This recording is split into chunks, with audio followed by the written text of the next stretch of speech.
Hi guys! Good morning! Happy Wednesday everyone! Today is, I think, September 15, 2021 and mag-vlog tayo. So, hindi pa pala ako tapos. May vlog ako na nag-haul ako ng mga pinasok ko sa Balikbayan box. Tapos, nag-vlog din ako while I'm preparing my Balikbayan box. Pero, until now, nandito pa yung Balikbayan box ko. Bukas pa siya i-pick up, tapos kahapon ko pa siya natapos i-packing lahat. Kasi I thought last time guys is yung mga gamit ko is yung konti lang yung iba-box ko. So yung pinili ko na box is jumbo, pero nung nagpa-packing na nga ako, hindi magkasya lahat ng mga mga nabili ko, yung mga luma kong damit na hindi na nagkakasya sa akin. So, nilagay ko siya lahat. Kaso, hindi siya nagkakasya. And then, pumunta ako dun sa office ng air freight. Sabi ko, pwede ba na yung box na kinuha ko is papalitan ko ng pinakamalaki para isang box lang talaga yung masend ko. And then, yung isang box is may bayaran ko na lang, like kung pabayaran lang nila sa akin ng 100 Hong Kong dollar is okay na sa akin. Pero ang nangyari, hindi. Ayaw nila. And kung magkano yung napasok mo or na-deposit mo, kasi every time na kukuha ka ng box, magdi-deposit ka ng 100, 200, or depende sa'yo kung magkano yung i-deposit mo. Pero okay lang naman kasi yung deposit na yun is madideduct siya pag magbayad ka na ng buong buo sa pagpapadala mo ng box. Like kung 800 yung bayad ng box is ibabawas yung 100 na deposit mo. So parang ganun siya yung mangyayari. Tapos yung dineposit ko is 400 Hong Kong dollar. So ngayon lang naman ako nag-deposit ng 400 Hong Kong dollar. Dati I just give 100. So kung 100 lang sana yung na-deposit ko, okay lang na parang na-terminate na siya yung box. Kaso 400, tapos hindi na yun ibabalik sa akin yung 400 kung kukuha ako ng isa pang box, tapos ayoko na yung jumbo na nakuha ko. So sabi ko, ay sayang naman, sabi ko. Tapos sabi nung ko na lang daw, i-oversize ko na lang daw, yung parang kung yung buong buo talaga ng is doon ko na siya parang lagyan ko na lang ng plastic or para isang buo lang. Sabi ko, parang hindi siya safety, sabi ko. Tapos pag uwi ko dito sa bahay, nagtanong din yung amo ko, paano ba yung box mo? Kasi hindi na mag-close. Kasi buong buo na talaga, yung full na talaga siya. Tapos mayroon pa akong mga gamit na hindi pa nakakapasok. So sabi ng taga-box is, i-oversize ko na lang siya na ipasok lahat, tapos anuhan ko na lang na ganyan. Sabi niya, parang hindi nga safety daw yung isend sa Pilipinas. So, ang nangyari, kumuha ko ng isang box, kumuha ko ng regular, tapos, nung nilagay ko na naman lahat, is may sobra na naman siya. Na kailangan ko na namang bumili ng mga gamit na ipasok para maging para buong buo mapuno. Yun, mapuno. So, kahapon, bumili ako ulit ng mga pinasok ko, bumili ako ng towel, nag-add ako ng mga biscuit. So, yun yung, tapos Quaker Oats na request ni Mama na nakalimutan ko din. So, buti na lang din na nagkuha ako ng isang box. But yeah, anyway, yun nga yung nangyari sa box ko. So, tomorrow yun ipipick up. But yeah, mag-haul ako sa inyo kasi may delivery kami ng meat. Yung amo ko kasi is nag-order lang kami ng meat online. And dinideliver dito sa bahay. So, today, dumating na siya. So, this is lamb. Yeah. Lamb. Ayan. And then, ito siya, pork ribs na chinap-chop na. And then, yung meat na para sa soup. So, ayan. Yun yung haul natin. Para may haul ako. Para hindi lang lahat chika-chika. Tapos mamaya gagawa ako ng lumpia, Shanghai. Tapos bumili din ako kahapon ng kamuti. Kasi I'm planning to make a kamuti turon today. So sana magawa ko siya. So ayan. Ay, buhay-buhay guys. Kumusta kayo? Busy-busy ang live kasi ano na, pasukan na.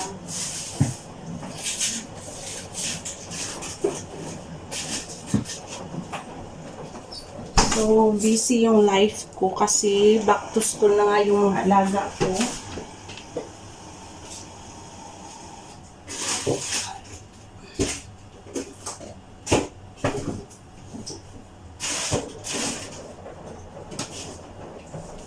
Labas ko na lang itong meat na gagamitin ko for lumpia. Kasi wala ng space. So, nilalagyan ko pa siya ng tape yung ano ko, yung box ko. Dumating yung delivery. So, nag-stop muna ako. At yan, dito siya guys. Ito yung jumbo. Tapos, ito yung, hindi kita. Ayan. So, ito yung jumbo. And, this one, the regular. So, yeah. Anyway, balikan tamo niya, guys. Kaya gusto na ko na siya mahuman para tomorrow is ma-pick up na jud siya. Kay, nitawag na po ko this morning na need na siya ma-pick up. Kay tomorrow, by Friday sana yung schedule. Kaya lang, wala kami dito sa Friday. So, sabi ko, pwede ba bukas na lang? So, sabi nila, oh, okay lang, bukas daw nila i-pick up. So, yeah, anyway, balikan tamo niya, guys. Ikunsa na po akong buhaton. See you! So, hi guys. Gawa na tayo ng lumpiang Shanghai. Ano na pala? It's 11. So, maya-maya, bababa na tayo para mag-pick up kay ate at kay maliit. So, need ko gawa na ng lunch bago makababa.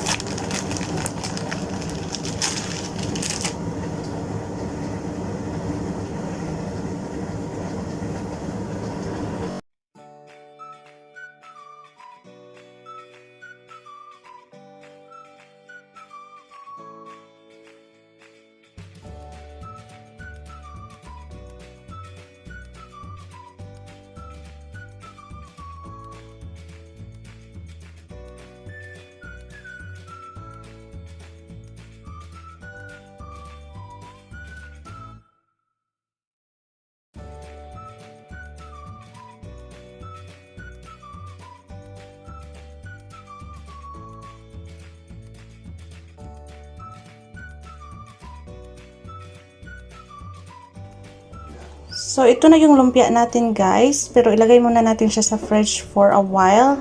Kasi hindi ko siya nilock. So, pag inilagay mo kasi siya sa fridge is parang mabuo siya, diba? So, para hindi siya lumabas while ipa-fry mo siya. So, yun yung parang technique niya. So, anyway, balikan tamo niya. Ako na ni siyang iprito. So, see you! So, ayan na yung lumpia natin. Luto na tayo.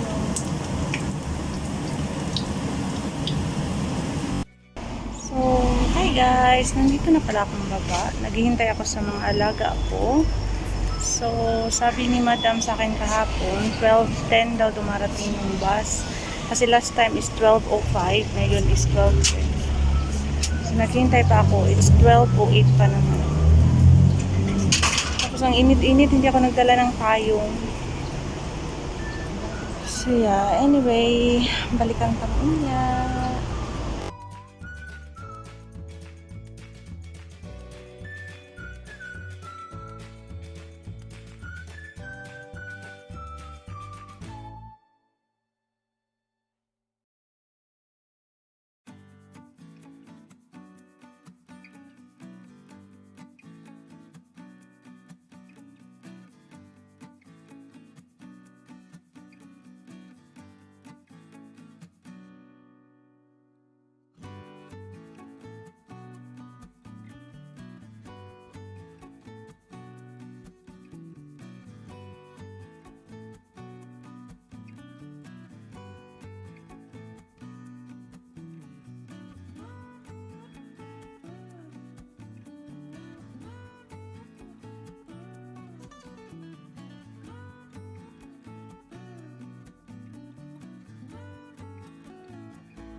So, hello guys! Today gagawa tayo ng rice. Nahaluan natin siya ng mushroom, shrimp, tsaka crab. So, kung nakikita nyo, parang bakit hindi maputi yung rice ko? Kasi yung ginawa kong water sa kanya is yung chicken stock. So, nilagay lang natin dito kung ilang cups yung rice natin is ganun din yung chicken stock na ilalagay natin. So, parang the same lang kung tubig yung ilagay mo. And then, ihalo natin sa kanya is this one. I have here the crab, mushroom, and then shrimp. So, i-add lang natin siya dito. And then, iluluto na natin. So, just put this one. The mushroom.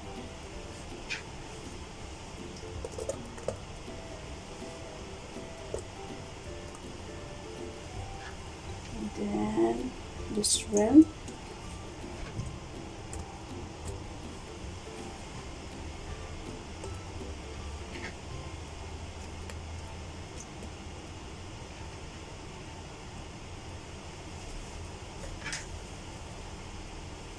Tapos yung crab.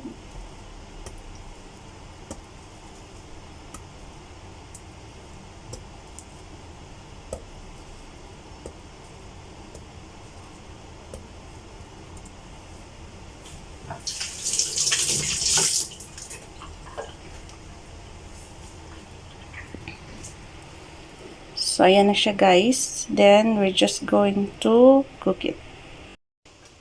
So, ayan na siya. You just close it. And then, so I use the quick one kasi 11 o'clock na para sa lunch ng alaga ko. Then press. And then, let's just wait for about 37 minutes. And luto na to siya. And balikan ko kayo.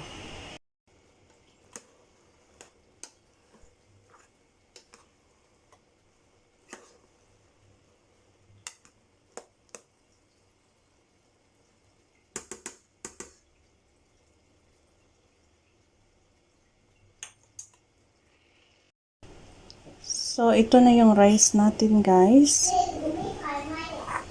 So, ayan na siya. So, semi-instant fried rice. So, yan. Yummers. So, hi guys. Kauwi lang namin kasi may drawing class today si Ate. And then, while nag-drawing class si Ate, kami ni Maliit, nag-grocery kami. So, i-haul ko sa inyo yung grocery ko. I have here milk kasi kunti na yung milk namin. Then, this biscuit. Tapos, 3 juice. Ito na juice. And then, Yakult. Kasi gusto ko ni Maliit. And she want also that tomato. And mushroom. Tapos yung pinunta ko lang talaga doon sana is bibili ng herbs tsaka milk. Kaso lang nakita to lahat ni Maliit at gusto niya. Then I buy the thyme and rosemary. So anyway, balikan tamo niya kung sa tamang buhaton. So see you. Want to drink? You drink. We follow open. So, try natin iluto yung ano natin, guys. Kamuti. Kung masarap ba siya. Bukas ko na lutuin yung iba. Kasi ngayon, busog na sila. Nag-snack na yung mga alaga ko. So, ako lang yung kakain nito. Kaya anyway, balikan tamo niya. So, hi guys. Nagluluto na ako for dinner. So, ito nag-boil na ako ng tubig. Tapos nilagay ko na yung corny. Then, nalagyan natin siya ng clam. Tapos, cabbage. And then, yung isa naming vegetable is ito. And then, magluluto din ako ng lamb. This one. I-fry natin later. So, nag-boil na siya. Ipaano lang natin. Ipatawag ito. Yan. O, yan. Ipaano lang natin. ipa-cook lang natin siya kasi masarap siya pag yung super soft na yan. my watch? Your? Where my watch? Ah, it's in the bag. Wait. Where's my bag? Teka lang.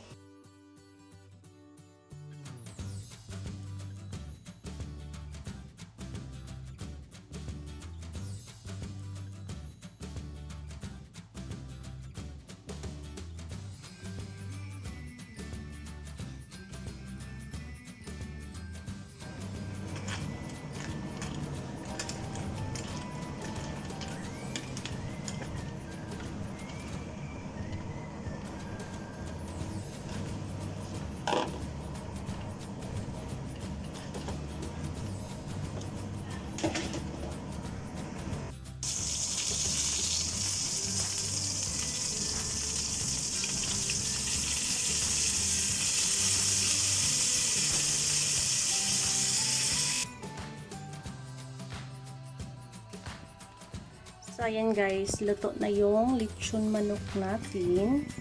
So, inano ko lang siya. Grilled ko lang siya for I think about 1 hour and 30 minutes. So, ayan na. I hope nag-ano yung lasa niya sa loob.